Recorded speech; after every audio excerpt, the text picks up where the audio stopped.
The blood on Katherine Miller's apron was from the pig slaughter that morning, but the way those three men stared at her from across the dusty street of Douglas, Arizona, made her feel like prey herself. It was October 1882, and the afternoon sun beat down mercilessly on the small frontier town that sat just miles from the Mexican border, a place where lawlessness still held more sway than justice ever could. Katherine had lived here for 2 years now, running the general store her father had left her when he died of pneumonia the previous winter, and she had learned to read danger in men's eyes the way other women read recipes in cookbooks. She wiped her hands on her apron and stepped back into the store, her heart hammering against her ribs. The three men had been loitering around town for days, and everyone whispered about them being part of the Crane gang, Desperados who rustled cattle and robbed stages between here and Tombstone. Katherine was 22 years old, unmarried, and painfully aware of how vulnerable that made her in a town where women were scarce and men's appetites ran wild. The bell above her door chimed as Mrs. Henderson came in, her weathered face creased with worry. "You best close up early today, Katherine. Those men have been drinking at the saloon since noon, and I heard them talking about you." Katherine's stomach dropped. "What did they say, Mrs.?" Henderson glanced toward the window, then lowered her voice. "That you're mighty pretty for a woman running a store all alone, that someone ought to give you proper company." She reached across the counter and gripped Katherine's hand. "Go home. Lock your doors. Maybe stay with me and Henry tonight." But Katherine was stubborn, a trait her father had always said would either save her or doom her. "I cannot let them run me out of my own store. If I show fear, they will know they have power over me, Mrs." Henderson shook her head but did not argue further. She bought her flour and sugar and left, casting worried glances over her shoulder. Katherine sold a few more items as the afternoon wore on, watching the sun sink lower toward the Chiricahua Mountains in the distance. Those mountains were where Yates Xavier lived, or so she had heard. The mountain man was something of a legend in Douglas, a massive figure who came down from the high country once a month to trade furs and buy supplies. Katherine had seen him exactly 3 times, and each time she had felt her breath catch at the sight of him. Yates Xavier stood at least 6 feet 4 inches tall, with shoulders so broad they barely fit through a standard doorway. His arms were thick with muscle, his chest like a barrel, his hands large enough to palm a man's head. He wore his dark brown hair longer than was fashionable, past his shoulders, often tied back with a leather cord. His face was all hard angles and weathered bronze skin, with a strong jaw covered in dark stubble and eyes the color of pine forests. He looked like something carved from the mountains themselves, savage and powerful and utterly masculine. Katherine had sold him ammunition and coffee and dried beans, and he had paid with coins and pelts, his voice deep rumble that made her insides flutter in a way she did not entirely understand. He spoke little, watched everything, and moved with the fluid grace of a predator despite his size. She had caught him looking at her once, his green eyes intense and unreadable, and the moment had stretched between them until another customer interrupted. Now, as she closed the store at 6 o'clock and stepped onto the boardwalk, she found herself wishing Yates Xavier was in town, but he had been here just a week ago, and he never came more frequently than that. She was on her own. The 3 men were waiting. They materialized from the alley beside her store as she locked the door, and Katherine's heart leaped into her throat. The leader was a tall, rangy man with a scar running from his eye to his jaw. His companions were both shorter but no less menacing, with the hard eyes of men who had done terrible things and would do them again without hesitation. "Evening, Miss Miller," the scarred man said, his voice oily and false. "That is your name, is it not, Katherine Miller?" She clutched her key in her hand like a weapon, though she knew it would do her no good. "It is, and I am on my way home, gentlemen, so if you will excuse me." Now that is not very friendly. He stepped closer, and she could smell the whiskey on his breath. "We have been admiring you from afar, and we thought maybe you would like some company. A woman alone can run into all sorts of trouble in a town like this. I am fine, thank you." Katherine tried to step around him, but his hand shot out and gripped her arm. Terror flooded through her, cold and sharp. "I was not asking," he said, and his smile was a terrible thing. Katherine opened her mouth to scream, but one of the other men clamped a hand over it, rough and calloused and tasting of dirt. They dragged her into the alley and she fought with everything she had, kicking and thrashing and trying to bite the hand covering her mouth. But they were strong, and there were 3 of them, and the alley was dark and empty. They hauled her to the back where horses were waiting, and the scarred man produced a strip of cloth that he tied around her mouth, gagging her. Her wrists were bound next, rough rope biting into her skin. She tried to scream through the gag, but it came out as nothing more than a muffled whimper. "Pretty little thing, is she not?" one of the men said, running a finger down her cheek. Katherine jerked away, her eyes blazing with fury and fear. "We will have plenty of time to get acquainted once we are out of town," the leader said. He lifted her as if she weighed nothing and threw her over the saddle of his horse, knocking the wind from her lungs. She gasped for air through her nose, her vision swimming with spots. They mounted up and rode out of Douglas as the sun touched the horizon, heading north into the wild country beyond. Katherine bounced painfully against the horse's withers, her ribs aching, her wrists burning where the rope cut into them. She tried to think, tried to plan, but panic kept clawing at her thoughts. These men were desperados, outlaws, and they had taken her for purposes she did not want to contemplate too closely. The town disappeared behind them, and with it, any hope of immediate rescue. No one had seen them take her. No one knew where she was. She was alone with these monsters, and the night was coming fast. They rode for perhaps an hour before stopping in a small canyon where a trickle of water ran over stones. The leader pulled Katherine off his horse and let her fall to the ground, where she landed hard on her shoulder.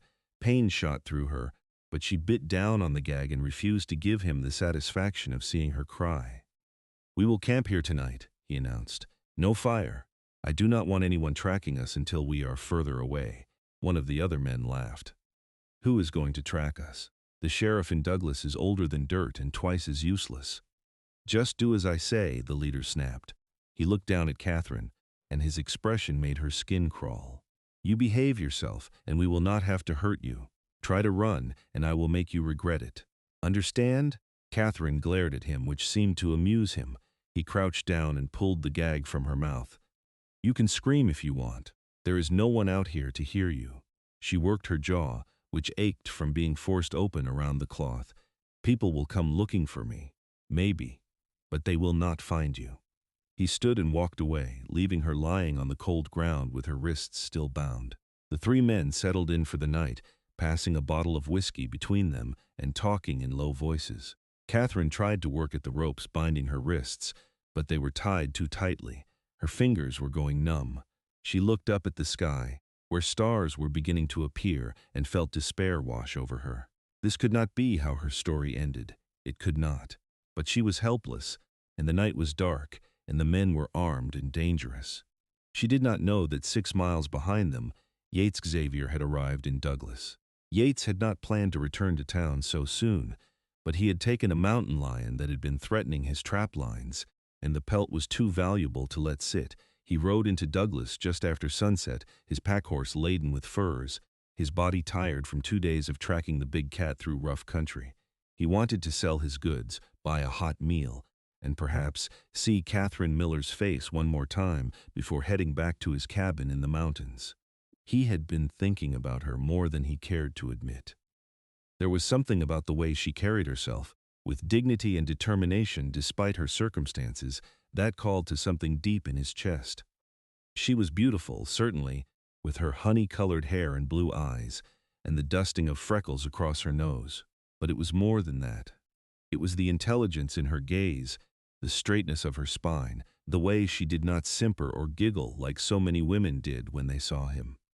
She treated him like a person, not a curiosity or a threat, and in return he wanted to protect her, to provide for her, to claim her as his own in the way his mountain lion instincts urged him to do. But such thoughts were foolish. He was a mountain man, rough and uncivilized, and she was a shopkeeper, respectable and proper. She would never want a life in the high country, away from society and comfort. So he kept his distance and contented himself with seeing her once a month when he came to trade. He stopped at the livery stable first, where the owner, Tom Wilson, took his horses with a troubled expression. "You heard about Miss Miller?" Tom asked. Yates went very still. "No, what about her? She disappeared a few hours ago, Mrs. Henderson said she was worried about some men hanging around, told Miss Miller to be careful. But when Henry went to check on her after supper, her store was locked up, but she never made it home. Her house was empty, door standing open. Something cold and terrible moved through Yates's chest. What men? Part of the Crane gang, we think. 3 of them. Been in town for days, making trouble. Sheriff's deputy rode out to get help from Tombstone, but that is a day's ride at least. Tom shook his head. I am afraid they took her, Yates, and if they did, God help that poor girl. Yates did not wait to hear more. He left his furs with Tom and took only what he needed: his rifle, his knife, his canteen, and his best horse, a big roan gelding with the endurance to run all night if necessary. He rode to Katherine's store first, where a small crowd had gathered, talking in worried voices. He dismounted and pushed through them, ignoring their questions. The store was locked, as Tom had said, but Yates's eyes were trained for tracking. He found the scuff marks in the dust where something had been dragged into the alley. He found the hoofprints of 3 horses heading north out of town. Mrs. Henderson came up beside him, wringing her hands. Can you find her, Mr. Xavier? Can you bring her back? Yates looked at the tracks, reading them the way other men read newspapers. 3 horses, one carrying extra weight. They had left perhaps 2 hours ago, maybe less. The tracks were fresh, the edges still sharp. I will bring her back, he said, and his voice was flat and hard as stone. And the men who took her will wish they had never been born. He mounted his horse and left Douglas at a gallop, following the tracks north into the darkness. The moon was nearly full, which was a blessing, casting enough light for him to see the trail. His mind was focused, cold, calculating. He had tracked everything from elk to bears to men through country far worse than this, and these desperados had made no effort to hide their path. They thought they were safe. They thought no one would come after them until morning at the earliest. They were wrong. Yates pushed his horse hard, but not recklessly, keeping a pace that would eat up the miles without exhausting the animal. He read the tracks as he rode, noting where the horses had slowed, where they had stopped briefly, where they had turned. They were heading into the rough country north of Douglas toward the canyons and draws where outlaws often hid. He thought of Katherine in their hands and felt a rage unlike anything he had known before. He was not a violent man by nature, despite his size and strength. He lived alone because he preferred the peace of the mountains to the chaos of civilization. But there were some things that could not be tolerated, and taking a woman against her will was at the top of that list. If they had hurt her, he would kill them. It was that simple. He rode for 3 hours, stopping occasionally to dismount and check the tracks more closely with his fingers. The trail led into a narrow canyon where water trickled over stones, and Yates knew immediately that they had stopped here. He could smell the faint scent of horses, sweat, and unwashed men. He tied his horse a quarter-mile back and approached on foot, moving through the darkness with the silence of a hunting cat.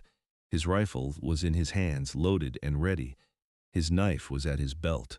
His breathing was slow and steady, his heartbeat calm despite the violence coiled in his muscles. He reached the mouth of the canyon and stopped, listening. He heard voices, low and relaxed. They were not expecting trouble. He moved closer, using the rocks and scrub for cover, until he could see them. 3 men, just as he had expected. Their horses were picketed nearby, and there, lying on the ground near a cluster of rocks, was Katherine. Even in the moonlight, he could see that her wrists were bound. She was awake, staring up at the sky, and the sight of her filled him with equal parts relief and fury. She was alive. That was all that mattered. Yates studied the camp for several minutes, planning his approach. The 3 men were sitting in a loose circle, passing a bottle between them. Their rifles were propped against their saddles, within reach but not in hand. They were drunk or close to it, their movements loose and uncoordinated. He could take them. He had no doubt about that. But he had to do it carefully, because if they realized he was there before he was ready, they might use Katherine as a hostage. He circled around to where she lay, moving through the shadows like a ghost. She did not see him until he was almost on top of her, and when she did, her eyes went wide with shock. He pressed a finger to his lips, signaling silence, and she nodded quickly. Relief flooded her expression, so profound that it nearly broke something in his chest. Yates moved to her side and cut the ropes binding her wrists with his knife. She gasped softly as blood rushed back into her hands, and he helped her sit up, his hand steadying her. Her skin was cold and she was shaking, but she was unharmed. He could see no blood, no bruises beyond what might have come from being manhandled onto a horse. "Can you walk?" he whispered. His mouth close to her ear, she nodded. "Yes, stay behind me. When I move, you run. Do not stop, do not look back. My horse is a quarter-mile south. Tied to a juniper tree, you will see him. Get on him and ride back toward town. If I do not come within an hour, keep going. I am not leaving you," she whispered back, her voice fierce despite her fear. "You will do as I say." His tone left no room for argument. "I will handle this." Before she could protest further, one of the men stood and stretched, then turned toward where Katherine had been lying. His eyes went wide as he saw her sitting up with Yates crouched beside her. "Hey!" he shouted, fumbling for his gun. "Hey, we got company!" Yates shoved Katherine behind him and stood in one fluid motion, his rifle coming up to his shoulder. The man never cleared leather. Yates's shot took him in the chest, and he went down hard, sprawling in the dirt. The other two men scrambled for their weapons, but Yates was already moving. He dropped his rifle and drew his knife, closing the distance to the nearest man before the desperado could aim his pistol. Yates grabbed the man's wrist and twisted hard, feeling bones snap.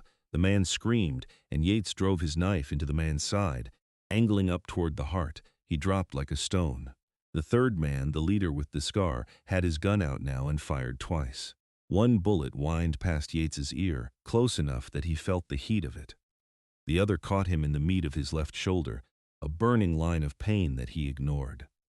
He closed the distance before the man could fire again and drove his shoulder into the desperado's gut, lifting him off his feet and slamming him into the ground hard enough to drive the air from his lungs.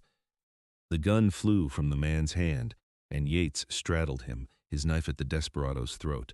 Blood ran hot down his own arm from the bullet wound, but his hand was steady. "Please," the man gasped, his eyes wide with terror. "Please do not kill me."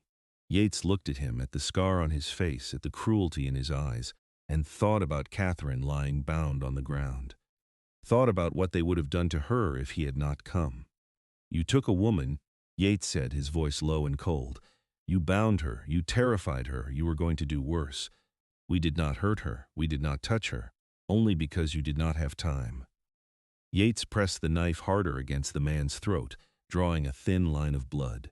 Every instinct screamed at him to finish it, to make sure this man could never threaten Katherine or anyone else again. But then Katherine's voice came from behind him, shaking but clear. "Do not kill him, Yates. Please, he is not worth it."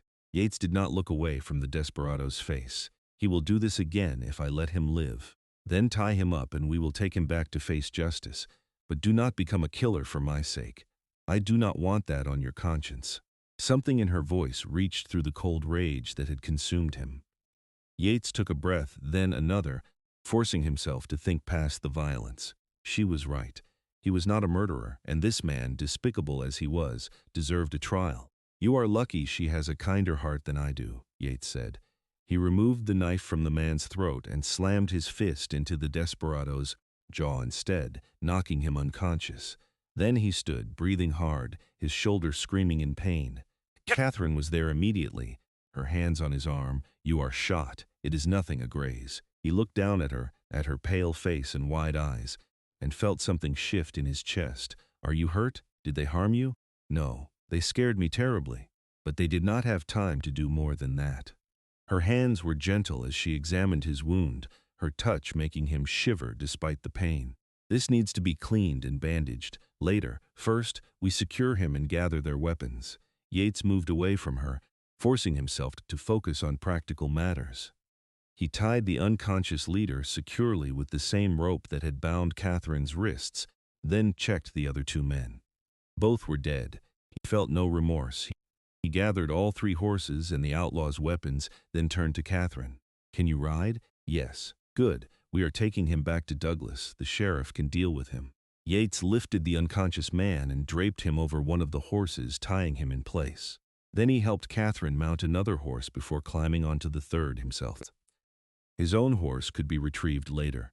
They rode through the night, slower now because of their prisoner and because Yates's shoulder was stiffening up. Katherine rode beside him, silent but present, and he found himself acutely aware of her in a way he had never experienced before. She had seen him kill 2 men, had watched him nearly kill a third, and yet she had stopped him. She had asked him not to become a murderer for her sake. That took courage. It took compassion. It took a strength of character that most people did not possess. As the sky began to lighten with the first hints of dawn, Katherine finally spoke. "Thank you for coming after me. If you had not arrived in town when you did, if you had not tracked us so quickly, I do not know what would have happened." "I would have come sooner if I had known," Yates said, his voice rough. "I would have stopped them from taking you in the first place. You could not have known. No one knew until it was too late." She was quiet for a moment. "How did you track us in the dark?" "The moon was bright enough to see the trail, and I have tracked men through worse conditions than this." He glanced at her. "I was not going to let them keep you, Katherine, no matter how far they ran or how well they tried to hide." The way he said her name, low and intense, made something flutter in her chest. She had always thought of Yates Xavier as distant and untouchable, a force of nature more than a man. But now, riding beside him in the growing dawn, she saw him differently. He had risked his life for her. He had ridden through the night and fought 3 armed men to bring her back safely, and he was looking at her like she mattered more than anything else in the world. They reached Douglas as the sun broke over the horizon, painting the sky in shades of gold and pink. The town was already stirring, and when people saw them riding down the main street with a bound prisoner, word spread like wildfire. Mrs. Henderson came running out of her house, tears streaming down her face. The sheriff, old as he was, emerged from his office with his deputy.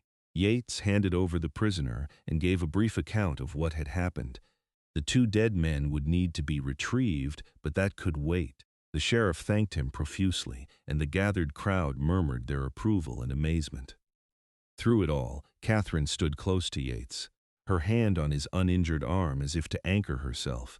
She was exhausted and shaken, but she was also intensely aware of the man beside her, of his strength and his protectiveness, and the way he had looked at her in the darkness of that canyon. When the official questions were done and the crowd began to disperse, Katherine finally turned to Yates.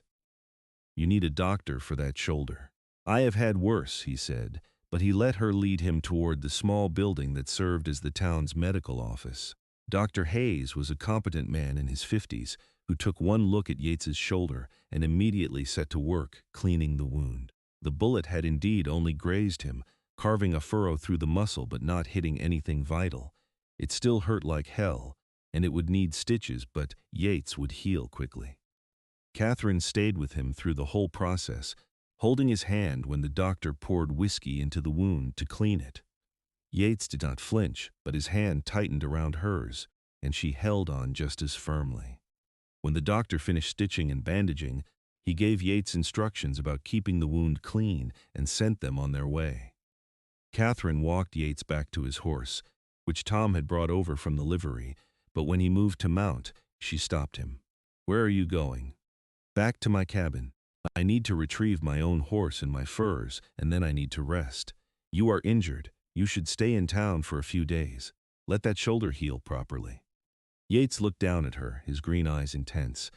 "I do not belong in town, Katherine. I belong in the mountains. Then let me come with you." The words were out before she could stop them, and they hung in the air between them. Yates stared at her, his expression unreadable. "You do not know what you are saying. My cabin is a full day's ride from here, up in rough country. It is isolated and primitive. There are no neighbors, no stores, no comforts, just trees and snow and silence. I know exactly what I am saying." Katherine met his gaze steadily. "You saved my life, Yates. You rode through the night and fought 3 men and brought me back by dawn. Just as you promised, you could have been killed. And when I thought about that, about you dying for me, I realized something." "What?" His voice was low, almost wary. "That I do not want to let you ride away and not see you for another month. That I want to know you better, to understand who you are beyond the few words we have exchanged in my store. That I want to see where you live and how you live and what makes you happy." She took a breath. "And that I am tired of being alone, Yates. I am tired of running a store by myself and living in an empty house and wondering if this is all my life will ever be." Yates was silent for a long moment, his expression still unreadable. Then he said, "If you come with me, people will talk. They will say you have ruined yourself, going off alone with a man you are not married to. Let them talk. I do not care anymore. Katherine." He reached out and cupped her face with his good hand, his palm rough and warm against her skin. "If you come with me, I will not want to let you go. Do you understand? I have wanted you since the first time I saw you, and if you come to my cabin, I will do everything in my power to make you stay. I will court you and protect you and provide for you, and I will ask you to be my wife. So if that is not what you want, tell me now, and I will ride away and leave you in peace." Katherine's heart was pounding so hard she thought it might burst from her chest. She looked up at this massive, powerful man who had become her hero in a single night, and she knew with absolute certainty that this was what she wanted. "I want that," she whispered. "All of it. I want you, Yates." His expression transformed, the hard edges softening into something warm and tender and utterly devastating. He leaned down and kissed her, his lips gentle despite his size and strength, his hand cradling her face as if she were made of glass. Katherine had been kissed before, but never like this, never with such restrained intensity, such barely leashed passion. She felt it in every nerve, every cell, every beat of her heart. When he finally pulled back, she was breathless and dizzy and more certain than ever that she was making the right choice. "Pack what you need," Yates said, his voice rough. "We leave in an hour?" Katherine nodded and hurried to her house, her mind spinning. She packed clothing and personal items, her father's watch and her mother's jewelry, books and a few mementos. She closed up her store and left the key with Mrs. Henderson, along with instructions to sell the business if a buyer could be found. The older woman looked worried but also hopeful, seeing the light in Katherine's eyes. "He is a good man," Mrs. Henderson said, hugging her tightly. "Strange perhaps, but good. Be happy, dear girl, you deserve it." Katherine promised to write, though she had no idea how she would get letters to town from Yates's remote cabin. Then she returned to where Yates was waiting with 2 horses and her belongings secured to a pack horse.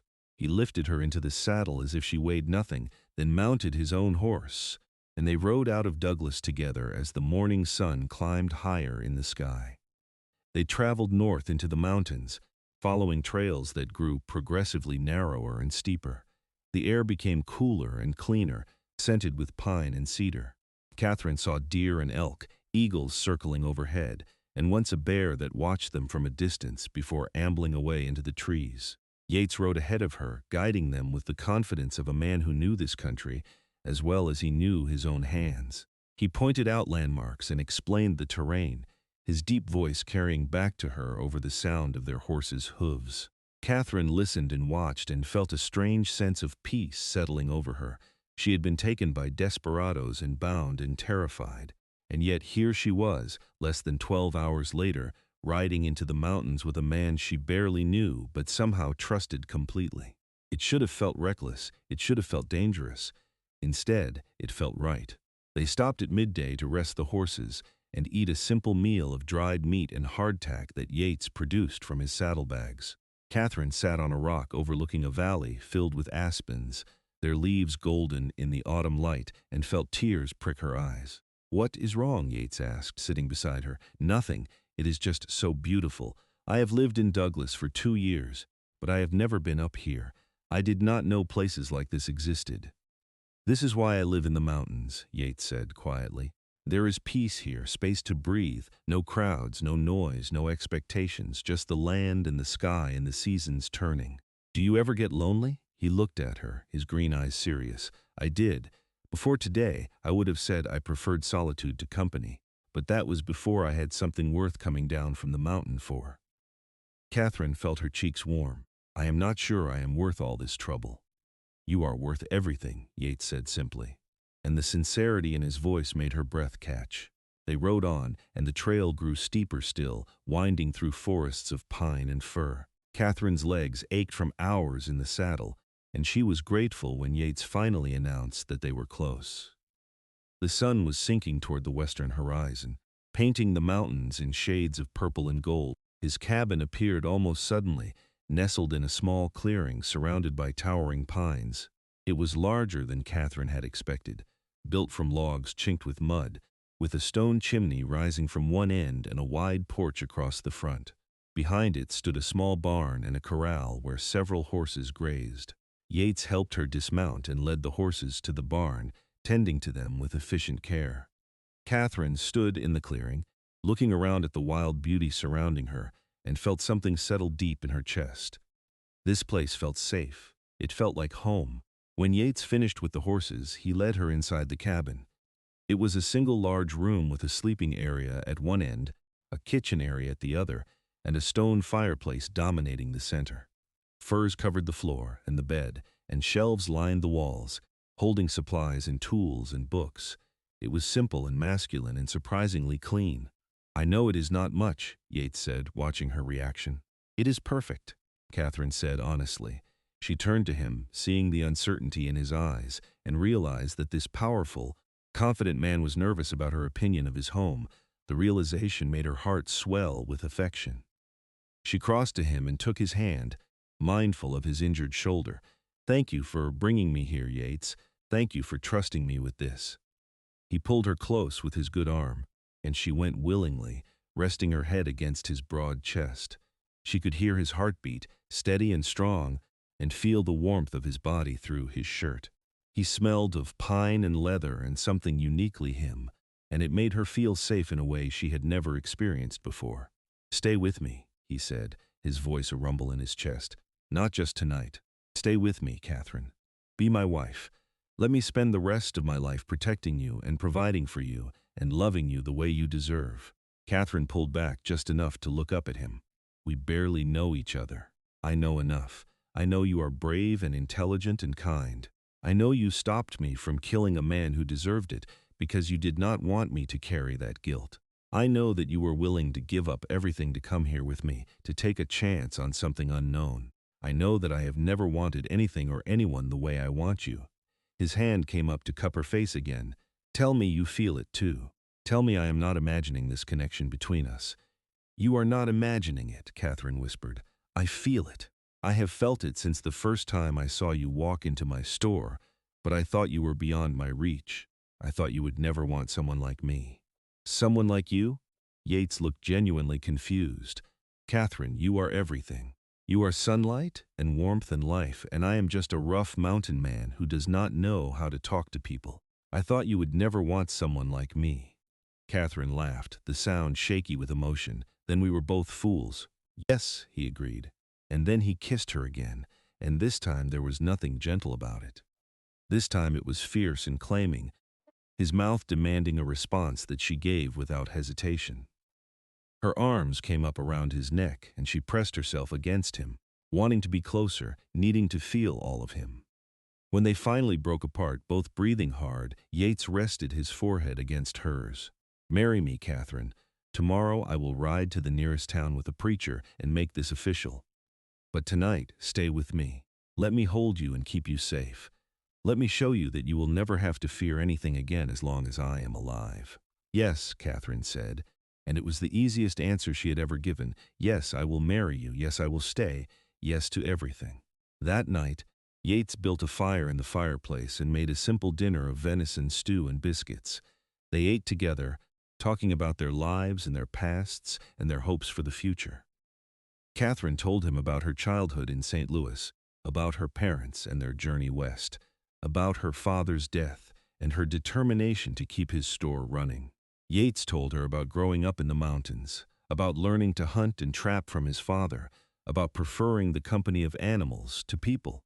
They talked late into the night, the fire burning low, and Katherine felt a sense of belonging that she had not experienced since her father's death. This man, this place, this life, it was what she had been searching for without even knowing it. When exhaustion finally claimed her, Yates carried her to his bed and laid her down gently.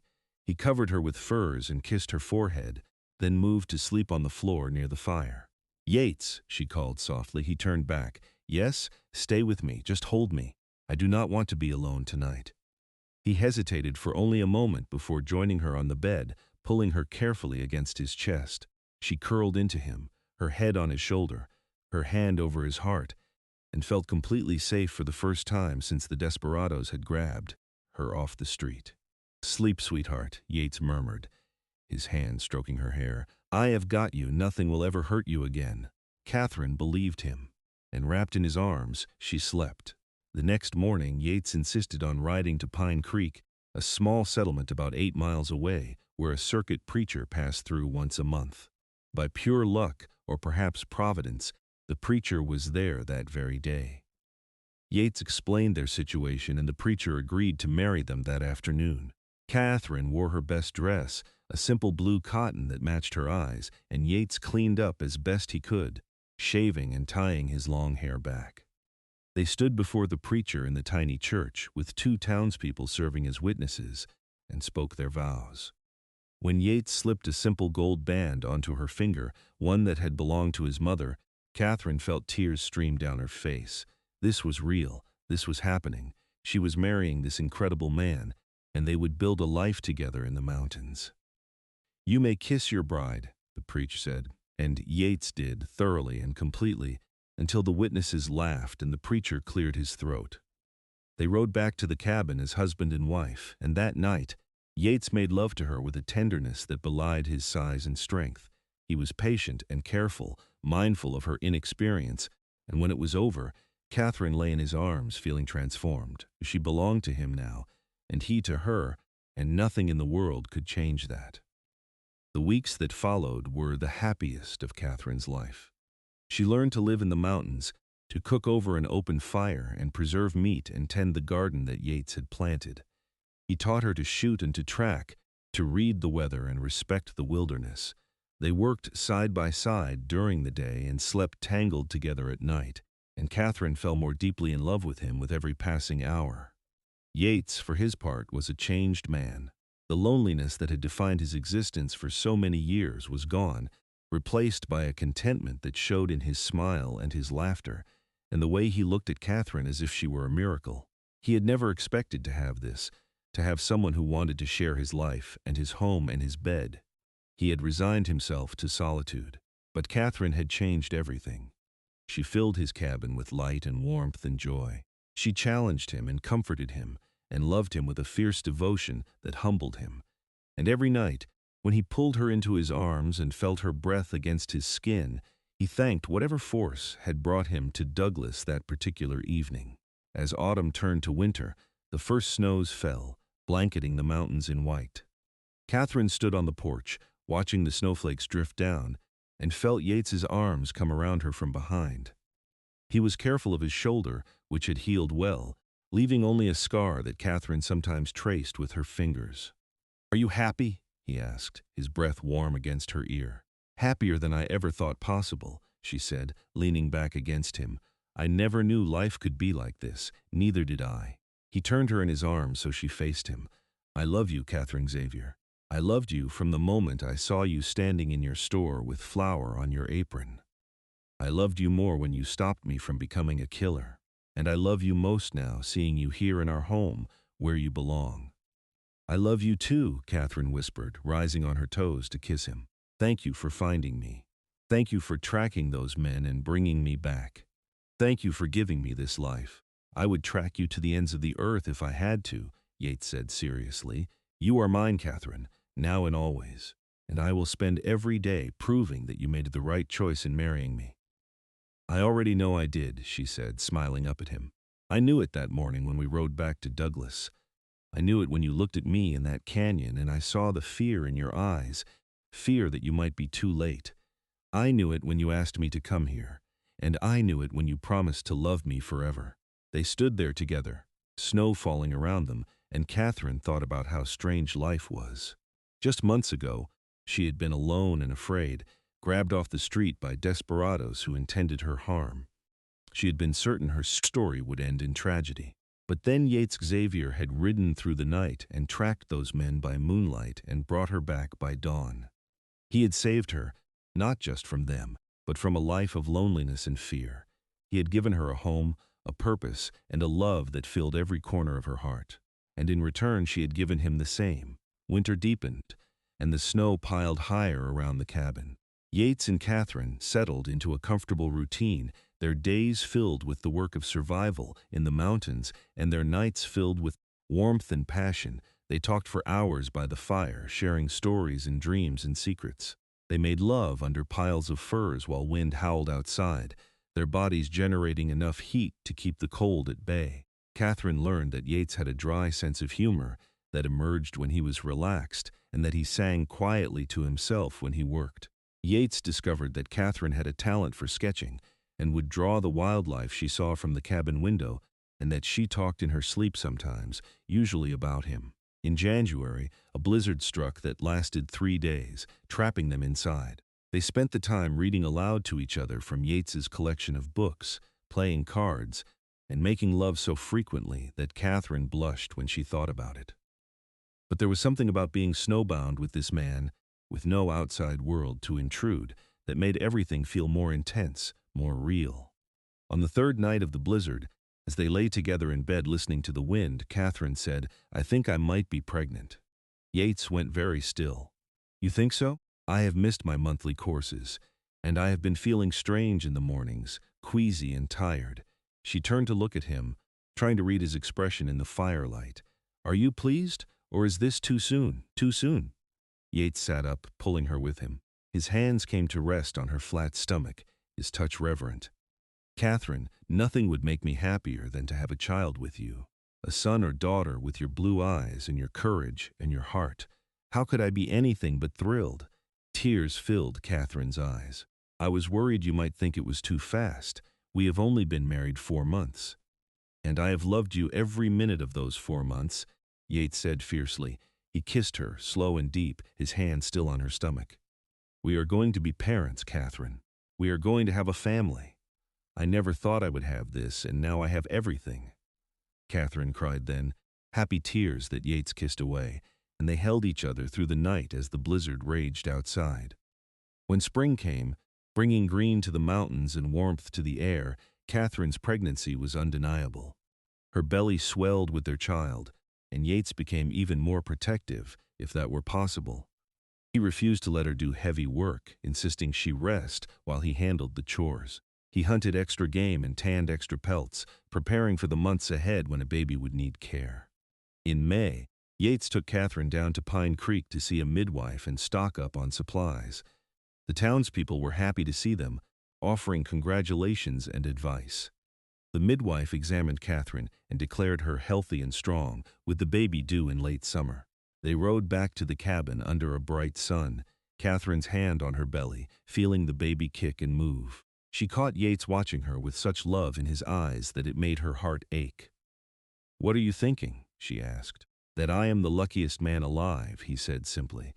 "That a year ago I was alone in these mountains, and now I have you and our child. That my life has meaning and purpose in a way it never did before." "My life too," Katherine said softly. "I was just existing, Yates, running a store, going through the motions. But you gave me a reason to truly live. You gave me love and adventure and a family. I would go through that night with the Desperados 100 times if it meant ending up here with you." "Do not even say that," Yates said, his jaw tightening. "The thought of you in their hands still makes me want to kill something. But you saved me. You tracked them through the night and got me back by dawn, just as you promised. And then you brought me here and made me your wife and gave me the most beautiful life I could imagine." She reached over and took his hand. "That is the part that matters, Yates. Not what they did, but what you did. How you loved me and protected me and gave me everything." Yates brought her hand to his lips and kissed it, his eyes never leaving hers. "I will spend the rest of my life making sure you never regret choosing me." "I could never regret it," Katherine said. "You are my home, Yates Xavier. Wherever you are, that is where I belong." Summer arrived in full force, and Katherine grew larger and more uncomfortable. She waddled around the cabin, her hand pressed to her aching back, and Yates fussed over her like a mother hen. He rubbed her feet and her shoulders, brought her cold water from the stream, and told her she was beautiful even when she felt like a beached whale.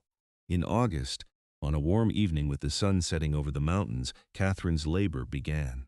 Yates had ridden to Pine Creek days earlier and brought the midwife back with him, and the woman took charge immediately, sending Yates to boil water and gather clean cloths while she helped Katherine through the contractions.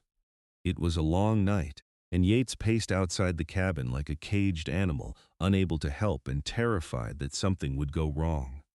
But Katherine was strong, and when dawn broke over the mountains, a baby's cry split the air. Yates burst through the door to find Katherine propped up in bed, exhausted but smiling, holding a tiny bundle wrapped in soft cloth. The midwife was cleaning up, looking satisfied. "You have a son," Katherine said, her voice hoarse but happy. "Come meet your son, Yates." Yates crossed to the bed on shaking legs and looked down at the baby. He was small and red and wrinkled, with a shock of dark hair and tiny fists that waved in the air, and when he opened his eyes, they were the same green as Yates's own. "He is perfect," Yates whispered, reaching out to touch one impossibly small hand. The baby's fingers wrapped around his, and Yates felt something crack open in his chest. This was his son, his and Katherine's, a life they had created together out of love. "What should we name him?" Katherine asked. Yates thought for a moment. "Matthew, after my father." "Matthew Xavier." "Matthew," Katherine repeated, smiling. "It is perfect. Hello, Matthew. Welcome to the world, little one." The midwife stayed for a week, helping Katherine recover and teaching her how to nurse the baby. Then she left, and it was just the three of them in the mountain cabin, learning how to be a family. Matthew was a good baby, crying only when he was hungry or wet. He slept between Katherine and Yates at night, and Yates would wake sometimes just to watch him breathe, overcome with the need to protect this tiny, perfect person. Katherine recovered quickly, her body adapting to the demands of motherhood. She nursed Matthew while Yates handled the chores, and in the evenings they would sit together by the fire, the baby sleeping on Katherine's chest, and talk about their future. "We should build an addition to the cabin," Yates said one night. "Matthew will need his own room as he grows, and if we have more children, we will need more space." "More children?" Katherine smiled. "You want more?" "As many as you are willing to give me," Yates said seriously. "I want this cabin filled with laughter and noise and life. I want sons to teach hunting and tracking, and daughters to spoil and protect. I want a family, Katherine, a real family." "So do I," Katherine said softly. She looked down at Matthew, then back at Yates. "I want to fill this house with love and children and happiness. I want to grow old with you here in these mountains, watching our children grow and having grandchildren and building a legacy." "Then that is what we will do," Yates said. He leaned over and kissed her, careful not to disturb the sleeping baby. "We will build a life here, Katherine. The three of us and whoever else comes along. We will be happy." And they were. The years passed in a blur of seasons and milestones. Matthew grew into a sturdy, adventurous boy with his father's green eyes and his mother's smile. He learned to walk and talk and ride a horse, following Yates around like a shadow and absorbing everything his father taught him about the mountains and wilderness. When Matthew was 2, Katherine gave birth to a daughter they named Rose, a tiny, delicate thing with blonde hair and blue eyes. Yates was utterly besotted with her, carrying her everywhere and letting her pull his hair and grab his nose. She had him wrapped around her little finger from the moment she was born. 2 years after Rose came another son, Samuel, dark-haired and serious even as a baby. And 2 years after that, twin girls, Emma and Lily, who were as different as night and day, despite being identical in appearance. The cabin grew to accommodate the expanding family, with Yates building new rooms and a larger kitchen. The barn was expanded, the corral enlarged, and gardens planted to feed the growing brood. Life was busy and chaotic and full, and Katherine thrived in the midst of it all. She became an expert at managing 5 children, somehow keeping track of them all, while also helping Yates with the hunting and trapping and tanning. She taught them to read and write, using the books from Yates's shelves and ordering more from catalogs when supply wagons came through. Yates, for his part, was an incredible father. He was patient and kind, teaching his sons to hunt and his daughters to ride. He told them stories by the fire at night and carved them toys from wood. He protected them fiercely, but also gave them freedom to explore and learn. And through it all, his love for Katherine never wavered. If anything, it grew stronger with each passing year. He still looked at her the way he had that night in Douglas, with awe and devotion and barely restrained passion.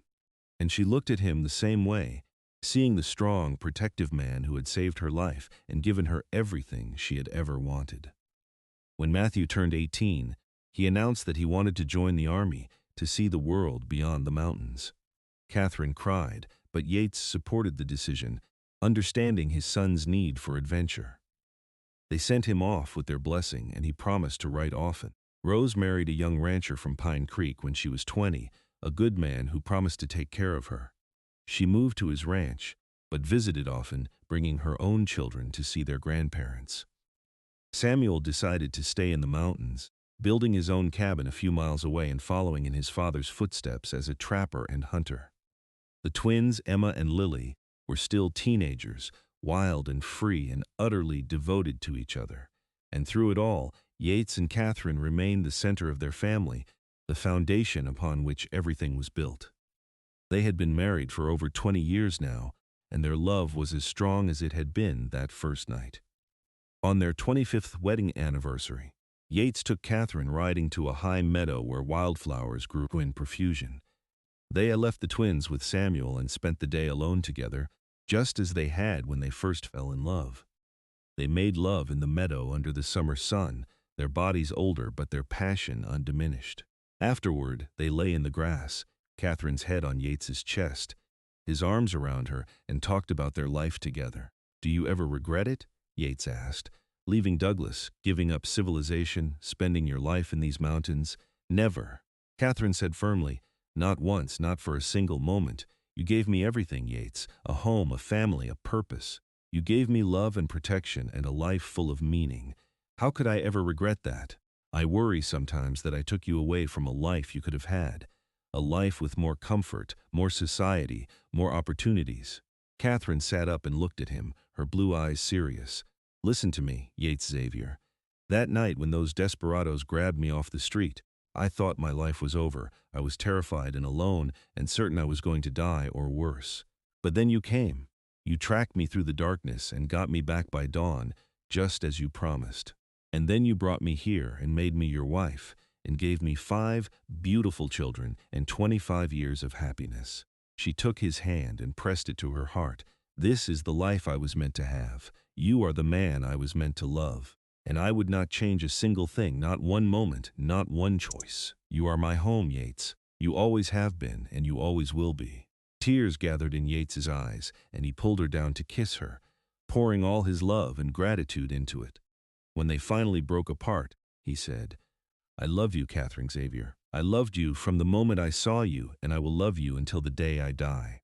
You are the best thing that ever happened to me, and I thank God every day that I was in Douglas that night, that I got to save you, and that you chose to stay with me." "I will always choose you," Katherine said softly, "in this life and whatever comes after. You and me, Yates. Forever." "Forever," he agreed, and they sealed it with another kiss, the sun warm on their skin and the mountains rising around them. They lived in those mountains for the rest of their days, watching their children grow and have families of their own. They became grandparents, then great-grandparents, the cabin filled with noise and laughter whenever the family gathered. Matthew returned from the army a decorated hero and settled in Pine Creek with a wife and children of his own. Rose's ranch flourished, and her children grew strong and healthy. Samuel remained in the mountains, eventually marrying a woman from town who loved the wilderness as much as he did. Emma became a teacher, traveling between the mountain settlements and educating children. Lily married a doctor and moved to Tucson, but visited often. And through it all, Yates and Katherine remained together, their love the constant around which everything else revolved. They grew old together, their hair turning gray, their bodies slowing but their hearts as young as they had been in that first night. When Yates was 72, he fell ill with pneumonia during a particularly harsh winter. Katherine nursed him through it, sitting by his bedside day and night, refusing to leave him. He recovered, but they both knew he was not as strong as he once was. "I am sorry," he said to her one evening as they sat by the fire. "I promised to protect you forever, and now I am growing weak." "You have nothing to apologize for," Katherine said fiercely. "You have protected me and loved me and provided for me for over 40 years, Yates. You have given me a life beyond my wildest dreams, and you are still strong, still here, still mine. That is all I need." "What will you do when I am gone?" he asked quietly. "I worry about leaving you alone. You are not going anywhere for a long time yet. Katherine said firmly. And when that day comes, whenever it comes, I will be sad, but I will not be alone. I have our children and grandchildren and great-grandchildren. I have this cabin and these mountains and all the memories we have made together. I have a lifetime of love to sustain me. She took his hand and held it tightly. But I hope that when my time comes, I go first. Because I do not want to live in a world without you in it, Yates Xavier. You are my heart, and I want to keep it beating until the very end. Yates pulled her into his arms, and they sat together by the fire, holding each other as they had done countless times before. Outside, snow fell softly, blanketing the mountains in white. Inside, the fire crackled and popped, casting dancing shadows on the walls. They had built a good life together, Katherine thought. A life full of love and laughter and family. A life that had begun with terror and darkness, but had transformed into something beautiful and lasting. All because a mountain man had ridden through the night and tracked 3 desperados by moonlight and brought her back by dawn. All because he had loved her enough to risk everything, and she had loved him enough to give up everything. It had been worth it. Every moment, every sacrifice, every choice. It had all been worth it for this life, this love, this family. And as Katherine sat in her mountain man's arms, surrounded by the evidence of their long and happy life together, she knew that she was exactly where she was meant to be. Years continued to pass, each one bringing new joys and challenges. Yates recovered from his pneumonia and remained strong for several more years, still able to hunt and trap, though he left the harder work to Samuel and his grandsons. Katherine, too, remained healthy and active, tending her garden and helping with the great-grandchildren. When Yates was 78, he and Katherine took one final ride together to the high meadow where they had celebrated their 25th anniversary. It was summer again, the wildflowers in full bloom, the air warm and sweet. They sat together on a blanket, holding hands and looking out over the mountains that had been their home for so many years. "Thank you," Yates said quietly. "For what?" Katherine asked, though she was smiling because she knew. "For everything. For being brave enough to come with me all those years ago. For giving me children and grandchildren and a family. For loving me when I was just a rough mountain man who did not know how to talk to people. For making my life mean something." "You made my life mean something," Katherine said, tears gathering in her eyes. "You saved me, Yates. Not just that night with the Desperados, but every day after. You gave me purpose and love and a home. You gave me everything." "We gave each other everything," Yates said. He lifted her hand to his lips and kissed it.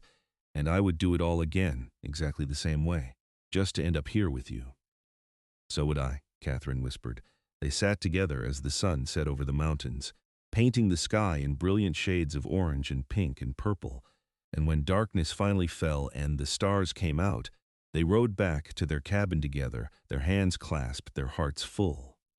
Yates Xavier passed away peacefully in his sleep 3 years later, at the age of 81, with Katherine holding his hand.